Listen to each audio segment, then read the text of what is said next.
നമ്മൾ പിന്നെ ലാസ്റ്റ് തടവെടുക്കുമല്ലോ, എനിക്ക് കുത്തടോ മൂക്കുത്തി കുത്തടോ പറഞ്ഞിട്ടൊരു കരച്ചിലുണ്ടല്ലോ. അപ്പം അയ്യോ, ആ ഫോട്ടോയിൽ കണ്ട നിങ്ങൾക്ക് മനസ്സിലാവും എന്തിനാ നീ മൂക്ക് കുത്താൻ പോയത് നിങ്ങൾ തന്നെ ചോദിക്കുന്നുണ്ട്. അങ്ങനെ ഒരുമാതിരി എനിക്ക് അയ്യോ, ആ ഫോട്ടോ ഞാൻ കൊടുക്കാം. Hello fam, welcome back to our YouTube channel. എല്ലാവർക്കും സുഖമല്ലേ? ഞാനും ഇവിടെ സുഖമായിരിക്കുന്നു. എല്ലാവരും സേഫ് ആയിരിക്കണു എന്ന് വിശ്വസിക്കുന്നു.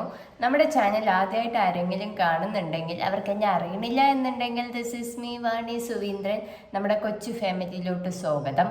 പിന്നെ ഇന്നത്തെ വീഡിയോ എന്താണെന്നറിയോ? മൈ നോസ് പിയേഴ്സിങ് എക്സ്പീരിയൻസ് നിങ്ങളുമായിട്ട് ഷെയർ ചെയ്യാമെന്ന് വിചാരിച്ചു. ഒന്നുമല്ല, ഒരു ചെറിയ മൂക്കുത്തി കഥ കേട്ടോ.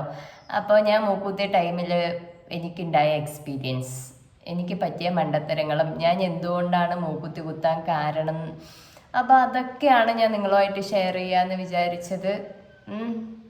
അപ്പോൾ അധികം ഞാൻ പറഞ്ഞു വെറുപ്പിക്കണില്ല, കുറേ പറയാനുണ്ട്. നിങ്ങൾ ഈ വീഡിയോ സ്കിപ്പ് ചെയ്യാണ്ട് കാണുമെന്ന് ഞാൻ വിശ്വസിക്കുന്നു. അപ്പോൾ നമുക്ക് വൈകാണ്ട് വീഡിയോയിലോട്ട് ചാടിയാലോ.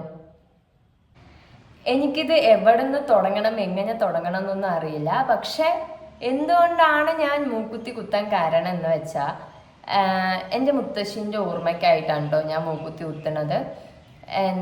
എന്താ വെച്ചാൽ എൻ്റെ ബെസ്റ്റ് ഫ്രണ്ട് ആയിരുന്നു, എൻ്റെ എല്ലാമായിരുന്നു. നിങ്ങൾക്കും കാണുമല്ലോ, നമുക്ക് എന്തും പറയാം, എന്തും നമുക്ക് സ്റ്റോറി പറഞ്ഞു തരാനും അങ്ങനെ എല്ലാം. ഞാൻ മുത്തശ്ശിന്നല്ല കേട്ടോ വിളിക്കുക, പപ്പാന്നാ വിളിക്കുക. സോ നമുക്ക് പപ്പാന്ന് വിളിക്കുക. എനിക്ക് മുത്തശ്ശിന്ന് വിളിക്കുമ്പോൾ ആ ഒരു ഇത് കംഫേർട്ട് കിട്ടണില്ല. അപ്പോൾ പപ്പൻ്റെ ഓർമ്മയ്ക്കായിട്ടാണ് ഞാൻ മൂക്കുത്തി കുത്താൻ തീരുമാനിച്ചത്. അപ്പോൾ ഞാൻ മൂക്കുത്തി കുത്തുന്നത് 2019. അപ്പം ഞാൻ കോളേജിൽ ചേർന്ന് സെക്കൻഡ് സെമ്മാണ് കേട്ടോ. സെക്കൻഡ് സെമ്മിലാണ്. ഫസ്റ്റ് സെമ്മിൽ എനിക്കൊരു ത്വരയുണ്ടായിരുന്നു മൂക്കുത്തി കുത്തണം, പക്ഷെ വീട്ടിൽ പറഞ്ഞാൽ സമ്മതിക്കുമോ എന്നുള്ളൊരു ഇതായിരുന്നു. പക്ഷെ ഞാൻ ഇതാണ് കാരണം, ഇല്ല പപ്പയുടെ ഓർമ്മയ്ക്കായിട്ടാണ് ഞാൻ കുത്തണം, അതൊന്നും പറഞ്ഞില്ല. ജസ്റ്റ് കാഷ്വലായിട്ട് മൂക്കുത്തി കുത്തണം പറഞ്ഞു. അപ്പോൾ വേണ്ട, കാരണം എന്താന്ന് വെച്ചാൽ എൻ്റെ അപ്പോഴത്തെ ഒരു മുഖം എന്ന് പറഞ്ഞാൽ ഇങ്ങനെ ഒരു ഉരുണ്ട മുഖമാണ്. അപ്പം അതിൽ മൂക്കുത്തി കുത്തിയാൽ അത്ര ഭംഗി ഉണ്ടാവില്ല കേട്ടോ. അപ്പം അതുകൊണ്ടാണ് വീട്ടിൽ ഭംഗി ഉണ്ടാവില്ല, ഒരുമാതിരി ആയി പോവും മുഖം എന്നൊക്കെ പറഞ്ഞു. അപ്പം ഞാനും ശരി അങ്ങനെ ആയിരിക്കും, പക്ഷെ എനിക്ക് എന്തായാലും കുത്തണം എന്നുള്ളൊരു ഇതായിരുന്നു. ഞാനപ്പോൾ കുഞ്ഞ് പൊട്ടൊക്കെ ഉണ്ടാവുമല്ലോ, കല്ല് വെച്ച പൊട്ട്, അതൊക്കെ വെച്ച് നോക്കിയപ്പോൾ കുഴപ്പമില്ല എന്ന് തോന്നി. കാരണം നമുക്ക് കുത്തണമല്ലോ, ബോറാണെങ്കിലും അതെനിക്ക് ഭയങ്കര ഇഷ്ടമായിട്ട് തോന്നിയിട്ടുണ്ടായിരുന്നു കേട്ടോ. അപ്പോൾ എനിക്ക് എന്തായാലും കുത്തണം. ഞാനപ്പോൾ ഫ്രണ്ട്സിൻ്റെ അടുത്തൊക്കെ പറഞ്ഞു, എടാ എനിക്ക് ഇങ്ങനെ മൂക്കുത്തി കുത്തണം പറഞ്ഞു, പക്ഷെ വീട്ടിൽ അയക്കണില്ല എന്ന് പറഞ്ഞു. അപ്പോൾ പറഞ്ഞു, നീ ജസ്റ്റ് കുത്തിയിട്ട് പോയി നിൽക്ക്, അപ്പം അവരെന്തായാലും സമ്മതിക്കും, നിന്നെ കുത്തി കഴിഞ്ഞിട്ട് ഇനി അവർക്ക് വേറെ ഒന്നും പറയാനില്ലല്ലോ എന്ന് പറഞ്ഞു. അപ്പം ഞാൻ അങ്ങനെ ചെയ്യണം, വേണം എന്ന് പറഞ്ഞു. എന്നാലും പിന്നെയും ഞാൻ എൻ്റെ മനസ്സിനൊരിത്, ശരി ഒന്നും കൂടെ പറഞ്ഞ് ഫോഴ്സ് ചെയ്യുക. നമ്മൾ പിന്നെ ലാസ്റ്റ് തടവെടുക്കുമല്ലോ, എനിക്ക് കുത്തടോ മൂക്കുത്തി കുത്തടോ പറഞ്ഞിട്ടൊരു കരച്ചിലുണ്ടല്ലോ. അപ്പം ആ അടവ് ഞാൻ എടുത്തു. ആ അടവ് എടുത്തതും അപ്പോഴും നമ്മുടെ അമ്മമാർ ഭയങ്കര വില്ലത്തികളായിരിക്കും.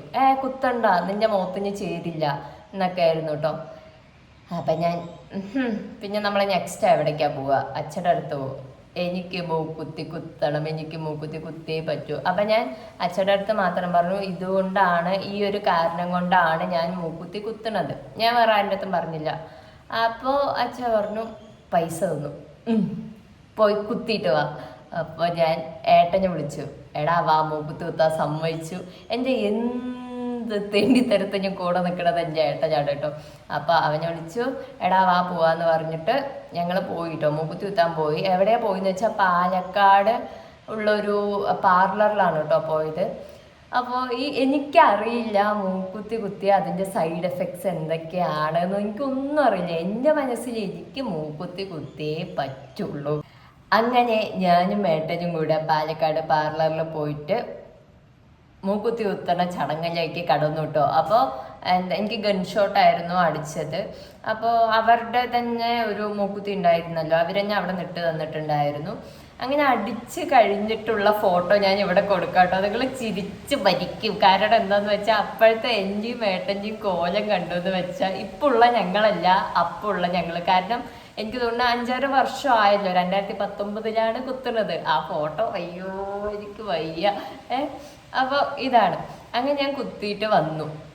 കുത്തിയപ്പോൾ എനിക്ക് വലിയ പ്രശ്നം, ഭംഗിയൊക്കെ ഉണ്ട് എന്നുള്ളൊരു തോന്നലായിരുന്നു കേട്ടോ. വീട്ടിൽ വന്ന എല്ലാവരുടെയും റിയാക്ഷൻ കാണണമായിരുന്നു. നൈസായിട്ടുണ്ട്, സൂപ്പർ ആയിട്ടുണ്ടെന്നൊക്കെ പറഞ്ഞു. എനിക്ക് മനസ്സിലായി അടിയോടൊന്ന് താങ്ങിയതാണെന്ന്. പക്ഷെ അതൊന്നും നമ്മൾ മൈൻഡാക്കിയില്ല.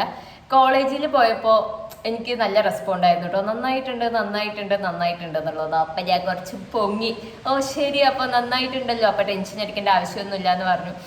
അപ്പോഴും എനിക്കറിയില്ല ഇതിൻ്റെ സൈഡ് എഫക്ട്സ്. എനിക്ക് അടിക്കുന്ന ടൈമിൽ കുറച്ച് പെയിനേ ഉണ്ടായിരുന്നുള്ളൂ, അത് കഴിഞ്ഞിട്ട് അധികമൊന്നും പെയിൻ ഉണ്ടായിരുന്നില്ല. പിന്നെ എൻ്റെ ഒരു പ്രശ്നം എന്ന് വെച്ചാൽ എൻ്റെ സ്കിന്നിൽ ഒരു പ്രശ്നമുണ്ട്. എന്താണെന്ന് വെച്ചാൽ ഈ ചെവി ഉണ്ടല്ലോ, ഇങ്ങനത്തെ മെറ്റൽസ് ഒക്കെ ഇടുന്ന ടൈമിൽ അത് വന്ന് പഴുക്കും. അപ്പം ഞാൻ വിചാരിച്ചു ഇനി മറ്റേ മൂക്ക് വന്ന് പഴുക്കുമോ, മേ ബി ഇത് അവർ ഗോൾഡ് അല്ലല്ലോ ഇട്ട് തന്നത്, അപ്പോൾ ഞാൻ റോൾ ഗോൾഡാണ് ഇട്ട് തന്നത്. ഞാൻ വിചാരിച്ചു പഴുക്കുമോ എന്നുള്ളൊരു ഡൗട്ട് ഉണ്ടായിരുന്നു. അപ്പം ഞാൻ കുത്തിയിട്ട് ഒരു 4-5 ദിവസമായി. അപ്പം ഞാൻ വിചാരിച്ചു എന്തായാലും മാറ്റാം, മൂക്കുത്തി മാറ്റാം, ഗോൾഡ് ഇടാന്ന് വിചാരിച്ചിട്ട് ഗോൾഡൊക്കെ എടുത്തു കേട്ടോ. ഗോൾഡിൻ്റെ കാലുണ്ടല്ലോ, ഗോൾഡൻ മൂക്കുത്തിൻ്റെ കാല് കുറച്ച് വലുതായിരുന്നു. ഞാൻ ഫസ്റ്റ് ഇട്ടതിൻ്റെ ചെറുതായിരുന്നു. ഞാൻ വിചാരിച്ചു ഈസി ആയിട്ട് മൂക്കുത്തി ഇടാന്ന് വിചാരിച്ചു കേട്ടോ. അപ്പോൾ ആ മൂക്കുത്തി ഞാൻ ഇടാൻ നോക്കുന്ന ടൈമിൽ നല്ല പെയിൻ ഉണ്ടായിരുന്നു. പെയിൻ എന്ന് പറഞ്ഞു വെച്ചാൽ ജീവൻ പോണ പെയിൻ. അപ്പോൾ വീട്ടിലാർക്കും ഇഷ്ടമല്ല, ആകെ എനിക്ക് സപ്പോർട്ടുള്ളത് അനിയന്മാർ മാത്രമാണ്. ഞാൻ അപ്പം അനിയനെ വിളിച്ചു, എടാ എനിക്കൊന്ന് മൂക്കുത്തി ഇട്ട് തരണം എന്ന് പറഞ്ഞു. അപ്പോൾ അവൻ അതിനെന്താ ഇട്ട് തരാടി പറഞ്ഞു. അപ്പോൾ അവൻ വന്നിട്ട് മൂക്കുത്തി ഒന്ന് ചെറുതായിട്ട് മൂക്കിൽ വെക്കുമ്പോഴേക്കും എനിക്ക് തീരെ പറ്റുന്നില്ല. ഇതാണെന്ന് വെച്ചാൽ ആ പഴയ മൂക്കുത്തി അഴിക്കുകയും ചെയ്തു, ഈ ഗോൾഡിൻ്റെ മൂക്കുത്തി ഇടുകയും വേണം. എന്ത് ചെയ്യുന്നറിയില്ല. ഇവനെ എനിക്ക് തൊടാനേ അയച്ചില്ല കേട്ടോ, കാരണം അത്രയും പെയിൻ ഉണ്ടായിരുന്നു. അപ്പം ഞാൻ പറഞ്ഞു ഇല്ലടാ ഞാൻ തന്നെ ഒറ്റയ്ക്ക് ഇടാന്ന് പറഞ്ഞു. എന്നിട്ട് അവൻ പറഞ്ഞു ഇല്ല ഞാൻ ഇട്ട് തരാന്നുണ്ട്. അവൻ ഒരൊറ്റ അമത്തിട്ടോ. എന്നിട്ടും അത് പകുതിയായി കയറിയുള്ളൂ. എൻ്റെ പൊന്നേ ജീവൻ പോയി. അത് കഴിഞ്ഞിട്ട് ഞാൻ ഇതൊക്കെ നിന്നിട്ടാണ് ചെയ്യണത്. എന്നിട്ട് ഞാൻ എന്ത് ചെയ്തു എന്ന് വെച്ചാൽ ശരി എന്നാൽ ഓക്കെ, ഒന്നും വേണ്ട, പെട്ടെന്ന് അങ്ങോട്ട് പ്രസ് ചെയ്തിട്ട് മിണ്ടാതിരിക്കുക, വേദന സഹിക്കുക, ഞാനായിട്ട് വരുത്തി വെച്ചതാണല്ലോ, ആരും സപ്പോർട്ടില്ലല്ലോ എന്ന് പറഞ്ഞുകൊണ്ട് ഒരൊറ്റ അമത്ത്. പക്ഷെ അതിൻ്റെ പകുതിയാ കയറിയുള്ളൂ. ഞാൻ ഇതാക്കടാ. അവൻ എൻ്റെ അനിയൻ തിരിഞ്ഞു നോക്കുമ്പോൾ ഞാൻ താഴത്ത്, അവൻ വേഗം വന്ന് എടുത്തു, എന്താ പറ്റിയത്? അപ്പം ഞാൻ പറഞ്ഞു മൂക്കുത്തി കയറിയില്ലടാ. അങ്ങനെ ഒരു ഇരുട്ട് വന്നിട്ട് പെട്ടെന്ന് ഇതായിട്ടോ. അപ്പോൾ എനിക്ക് മനസ്സിലായി മച്ചാനെ ഞാൻ പെട്ട് ചത്ത് എന്നുള്ള അവസ്ഥയായിട്ടോ. അപ്പോൾ ഞാൻ ഇനി എന്താ ചെയ്യുക? ഞാൻ പിന്നെയും കണ്ണാടിയിൽ പോയിട്ട് മെല്ലെ കയറ്റാൻ നോക്കി, പക്ഷെ നടന്നേ ഇല്ല. എനിക്ക് നല്ല പെയിനും മുഖമൊക്കെ വന്ന് മാറാൻ തുടങ്ങിയിട്ടോ. ഫുള്ള് എന്താ പറയുക, വീങ്ങിയൊരവസ്ഥയായിരുന്നു. എനിക്ക് ഭയങ്കര സങ്കടം. ഭഗവാൻ ഇത്രയും പ്രശ്നമാണെന്ന് ഞാൻ സ്വപ്നത്തിൽ കൂടെ വിചാരിച്ചില്ല. പിന്നെ എൻ്റെ ആ ദാരുണമായ അവസ്ഥ കണ്ടിട്ട് എൻ്റെ മമ്മി വന്നു, ശരി എന്നാൽ ഞാൻ കയറ്റി തരാം എന്ന് പറഞ്ഞിട്ട് അമ്മ പിടിച്ച്, നമ്മുടെ അമ്മമാരിനെ അറിയാലോ ഇതൊക്കെ എന്തെന്ന് പറഞ്ഞുകൊണ്ട് ആ മൂക്കുത്തിനെ പിടിച്ച് ഒരേറ്റ അമത്ത്. അത് കയറുകയും ചെയ്തു, ഞാൻ ബെഡിൽ ബോധം കെട്ട് വീഴുകയും ചെയ്തു. അത് ഞാൻ മറക്കില്ല കേട്ടോ. അതിന് ശേഷം ഞാൻ ആ മൂക്കുത്തി തൊട്ടിട്ടേ ഇല്ല. എനിക്ക് തോന്നുന്നു ഒരു രണ്ടാഴ്ച ഞാൻ ആ മൂക്കുത്തി ഇട്ട് കറക്റ്റ് ഇതായിട്ടോ. അപ്പോഴും പെയിൻ എൻ്റെ വിട്ടിട്ടില്ല. പിന്നെ എന്തോ എൻ്റെ ഭാഗ്യത്തിന് പഴുത്ത് ഇതായില്ല കേട്ടോ, ഒരുപാട് പഴുക്കുക അങ്ങനെയൊന്നും ചെയ്തില്ല. എൻ്റെ മുറിവ് ഉണങ്ങാൻ കുറച്ച് ടൈം എടുത്തു. പഴുക്കാന്ന് വെച്ചാൽ കുറച്ച് ചെറുതായിട്ട്, പെയിനൊക്കെ നന്നായിട്ടുണ്ടെങ്കിലും എൻ്റെ ഒരു ഫ്രണ്ട് ഉണ്ട്, അവളൊക്കെ പറഞ്ഞു എടി പഴുത്തിട്ട് ഞാൻ മാറ്റിയതാണ്, എനിക്ക് മൂക്കുത്തിയെ വേണ്ട എന്നുള്ള അവസ്ഥയായിരുന്നു. അപ്പം എനിക്കെന്തുകൊണ്ടോ അങ്ങനെ ഒരു അവസ്ഥ വന്നില്ല.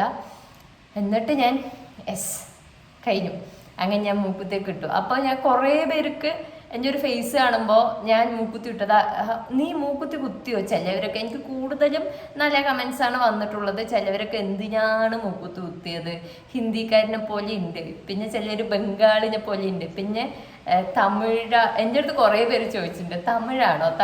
ഞാൻ പറഞ്ഞു തമിഴല്ല, നമ്മ മലയാളി.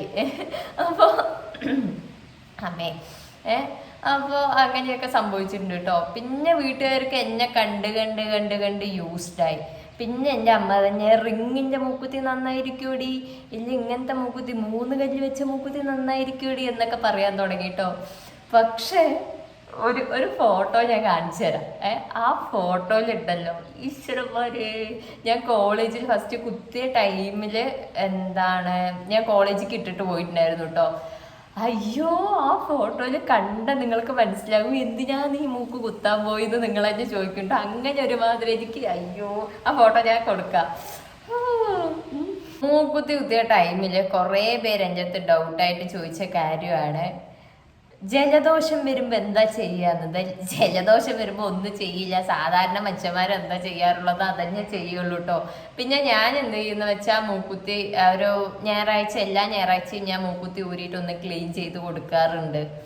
പിന്നെ ഞാനുണ്ടല്ലോ ഒരു വെറൈറ്റിക്ക് ഈ റൈറ്റ് സൈഡാണ് കേട്ടോ കുത്തിയത്. എല്ലാവരും ലെഫ്റ്റ് സൈഡാണ് കുത്തുക. പക്ഷെ ഞാൻ വിചാരിച്ചു എല്ലാവരും ലെഫ്റ്റ് സൈഡല്ലേ കുത്തണത്, ഞാൻ റൈറ്റ് സൈഡിലേക്ക് കുത്താന്ന് പറഞ്ഞിട്ട് കുത്തിട്ടോ. പിന്നെ ഞാൻ കുത്തിയ ആ ടൈമിലുണ്ടല്ലോ ഭയങ്കര ട്രെൻഡിങ് ആയിരുന്നു, എല്ലാവരും മൂക്കുത്തി കുത്തുമായിരുന്നു കേട്ടോ. ഭയങ്കര എവിടെ നോക്കിയാലും മൂക്കുത്തി. ഞാൻ വിചാരിച്ചു ഞാൻ മാത്രമാണ് റൈറ്റ് സൈഡിൽ കുത്തിയിട്ടുള്ളൂ എന്ന്. പക്ഷെ അങ്ങനെയൊന്നും ആയിരുന്നില്ല കേട്ടോ, എല്ലാവരും റൈറ്റ് സൈഡിൽ കുത്തിയിട്ടുണ്ട്. മൂക്ക് കുത്തിയ ഏകദേശമുള്ള ആൾക്കാരുടെ സ്വഭാവമാണ് എന്താ പിന്നെ മൂക്കിനെ പിടിച്ചത് എങ്ങനെ ഈ മൂക്കുത്തി ഇവിടെ ഉണ്ടോയെന്ന് ഇടയ്ക്കൊന്ന് ചെക്ക് ചെയ്ത് നോക്കും. പിന്നെ ഈ തിരിവൊന്ന് പിടിച്ച് തിരിച്ചു കൊടുക്കുക. എനിക്ക് അങ്ങനത്തെ അസുഖം നന്നായിട്ടുണ്ടായിരുന്നു കേട്ടോ, നല്ല രീതിക്ക് ഉണ്ടായിരുന്നു. ഞാൻ കോളേജിൽ പഠിക്കുമ്പോൾ ഒരു ഇൻസിഡന്റ് ഉണ്ടായി. ഞാൻ എപ്പോഴും ഇങ്ങനെയായിരുന്നു, ഇങ്ങനെ പിടിച്ച് നടക്കും, ഇവിടെ ഉണ്ടോ എന്നൊക്കെ ചെക്ക് ചെയ്യട്ടോ. അങ്ങനെ ചെക്ക് ചെയ്ത് ലാസ്റ്റ് ആ മൂക്കുത്തി പോയിട്ടോ. ഞാനപ്പോൾ ഇങ്ങനെ ക്ലാസ്സിലിരിക്കുമ്പോഴാണ് ഞാൻ ഇങ്ങനെ ശ്രദ്ധിച്ചത്, മൂക്കിൽ ഇങ്ങനെ വെക്കുമ്പോൾ മൂക്കുത്തിയില്ലേ, എന്താ ചെയ്യുക. ഞാനപ്പോൾ ഈശ്വരന്മാരേ പോയി. അപ്പം ഞാൻ എൻ്റെ ഫ്രണ്ട് ഉണ്ടായിരുന്നു ഹിച്ചു, അവളുടെ അടുത്ത് പറഞ്ഞു എടീ മൂക്കുത്തി കാണുള്ള നമ്മളിപ്പോൾ ആ കോളേജിൽ എവിടെ പോയിട്ടാണ്, നമ്മളാണെന്ന് വെച്ചാൽ കോളേജ് ചുറ്റാത്തതില്ലല്ലോ, ക്യാൻറ്റീൻ ആണെങ്കിലും ഗ്രൗണ്ട് ആണെങ്കിലും അങ്ങനെ പോയി ചുറ്റും, എവിടെ പോയിട്ട് തപ്പും. അപ്പോൾ അവള് പറഞ്ഞു എന്താണ് നീ ഇപ്പോൾ മൂക്കുത്തി ഇട്ടില്ല എന്ന് വെച്ചാൽ അത് അടയാൻ ചാൻസ് ഉണ്ട്, വേഗം ഏതെങ്കിലും ഒന്ന് എടുത്തിട്ടോ എന്ന് പറഞ്ഞിട്ട് എനിക്ക് ഓർമ്മയിട്ട് ഒരു കമ്മൽ എടുത്തിട്ട് ഞാൻ മൂക്കുത്തി ഇട്ടിട്ട് ഞാൻ വീട്ടിലേക്ക് വന്നത് കേട്ടോ. അത് ഞാൻ ഒരിക്കലും മറക്കില്ല, കാരണം എപ്പോഴും ചെയ്യണത് മണ്ടത്തരം ആണല്ലോ. അപ്പോൾ ഇതും ഒരു മണ്ടത്തരം ആയിരുന്നു. പിന്നെ ഒരു ടൈമിൽ എനിക്ക് പറ്റിയ മണ്ടത്തരം എന്താണെന്ന് വെച്ചാൽ നമ്മൾ ഗൺഷോട്ടാണല്ലോ അടിച്ചത്. അപ്പോൾ നമ്മളത് ഒരു ഒരാഴ്ച ഊരി വെച്ചു എന്ന് വെച്ചാൽ ആ ഒരു ഓട്ടം അങ്ങനെ ചുരുങ്ങി വരും കേട്ടോ. അത് എനിക്ക് അറിയില്ലായിരുന്നു. ഞാൻ ഒരിക്കൽ എന്ത് ചെയ്തെന്ന് വെച്ചാൽ ഞാൻ മൂക്കുത്തി അഴിച്ചു വെച്ചിട്ട് എനിക്ക് മറന്നു, മൂക്കുത്തി ഇടേണ്ട കാര്യം എനിക്ക് മറന്നു. അപ്പം ഞാൻ ഇങ്ങനെ ഒരു ദിവസം ഇരിക്കുമ്പോഴാണ് മമ്മി വന്നിട്ട് പറഞ്ഞ് എന്താണ് മൂക്കുത്തി ഒന്നും ഇടണില്ലേ മതിയായെന്നൊക്കെ. അപ്പം ഞാൻ മറന്നു എന്ന് പറഞ്ഞിട്ട് പിന്നെയും മൂക്കുത്തി എടുത്ത് ഓട്ടയിൽ ഇടുമ്പോഴാണ് എനിക്ക് മനസ്സിലായത് ഇത് പിന്നെയും പണിപ്പാളി, എനിക്ക് പറ്റില്ല, പിന്നെയും കയറാണ്ടായിട്ടോ. നല്ല പെയിൻ ഉണ്ടായിരുന്നു എന്ന് വെച്ചാൽ നല്ല പെയിൻ ഉണ്ടായിരുന്നു. ഞാൻ പിന്നെയും ഭയങ്കര റൗണ്ട് ചെയ്ത് കയറ്റാൻ നോക്കിയതും അതാ വരുന്നു ചോര. അപ്പം പിന്നെ എന്താ ചെയ്യാ, ഞാൻ വിചാരിച്ചു ഇനിയിപ്പം നടക്കില്ല, കേറില്ല, എന്തായാലും ഇനി ഒന്നുകൂടെ ഗൺഷോട്ട് ചെയ്യേണ്ടി വരും എന്നൊക്കെ പറഞ്ഞിരുന്നു കേട്ടോ. എന്നിട്ട് ഞാൻ എന്ത് ചെയ്തെന്ന് വെച്ചാൽ നമ്മളുടെ ഈർക്കൊലി ഉണ്ടല്ലോ എൻ്റെ പച്ച ഈർക്കൊലി ചെത്തിയിട്ട് അത് ഭയങ്കര ഷാർപ്പാക്കാൻ പറ്റില്ല കേട്ടോ, ഭയങ്കര ചെത്തിങ്ങനെ ഇതായിട്ട് ഞാനൊന്ന് അത് മെല്ലെ ഒന്ന് കയറ്റി കൊടുത്തു കേട്ടോ. മെല്ലെ അത് ഭയങ്കര തിന്നായതായിരുന്നു. എന്നിട്ട് ഒന്ന് കയറ്റി കൊടുത്തു. 2-3 ദിവസം അതൊക്കെ ഇട്ടിട്ട് ഇങ്ങനെ ഇരുന്നിട്ടുണ്ടായിരുന്നു. എന്നിട്ട് അത് കഴിഞ്ഞിട്ട് പിന്നെ നോർമലായിട്ട് ഇതായിരുന്നു, മൂക്കുത്തി കയറിയിട്ടു. അങ്ങനെ ഒരു മണ്ടത്തരം എനിക്ക് പറ്റിയിട്ടുണ്ട്. പിന്നെ മൂക്കുത്തി കുത്തിയിട്ട് എനിക്ക് ഇതുവരെ ഇത് അയച്ചു വെക്കണം, ഇതൊന്നും ഇഷ്ടമല്ല, എൻ്റെ മുഖത്തിന് ചെയ്യുന്നില്ല, അങ്ങനെയൊന്നും എനിക്ക് തോന്നിയിട്ടില്ല കേട്ടോ. കാരണം എനിക്ക് ഇഷ്ടപ്പെട്ട ആൾക്ക് വേണ്ടിയിട്ടാണ് കുത്തിയത്. പിന്നെ എനിക്കും ഇഷ്ടമായിരുന്നു കുത്താൻ. അപ്പോൾ എനിക്ക് ഭയങ്കര ഹാപ്പി ആയിരുന്നു കേട്ടോ. എനിക്കിപ്പോഴും എനിക്ക് ഓരോരോ മൂക്കുത്തി ചേഞ്ച് ചെയ്യാൻ ഞാൻ എല്ലാത്തിനും ഇഷ്ടമാണ്. പിന്നെ പറയുന്ന ആൾക്കാർ ഇങ്ങനെ പറഞ്ഞുകൊണ്ടിരിക്കുമല്ലോ, അതൊന്നും മൈൻഡ് ആക്കണ്ട. പിന്നെ ഈ വീഡിയോ കാണുന്ന ആർക്കെങ്കിലും മൂക്കുത്തി കുത്തണം എന്ന് വെച്ചാൽ ഒന്ന് പോയി കുത്തിക്കോ. നിങ്ങൾ ഹാപ്പി ആവുകയാണെന്നുണ്ടെങ്കിൽ പിന്നെ ഒന്നും നോക്കണ്ട, ജസ്റ്റ് ഒന്ന് കുത്ത്. അപ്പോൾ വീഡിയോ എത്രയേ ഉള്ളൂ. എൻ്റെ മൂക്കുത്തി കഥകൾ നിങ്ങൾക്കും ഇഷ്ടമായി എന്ന് വിചാരിക്കണു. അപ്പം എന്താ പറയണ്ടല്ലോ, നിങ്ങൾക്ക് തന്നെ അറിയാം വീഡിയോ ഇഷ്ടമായ എന്തൊക്കെ ചെയ്യണമെന്ന്. ലൈക്ക് ചെയ്യണം, ഷെയർ ചെയ്യണം, സബ്സ്ക്രൈബ് ചെയ്യണം. പിന്നെന്താ കുഞ്ഞ് ബെൽ ബട്ടണും കൂടെ അടിച്ച് പൊട്ടിക്കുകയാണെങ്കിൽ ഞാൻ ഇടുന്ന വീഡിയോസ് നിങ്ങൾക്കും കൂടി എത്തും. അപ്പം അത്രയേ ഉള്ളൂ കേട്ടോ. Tata, love you.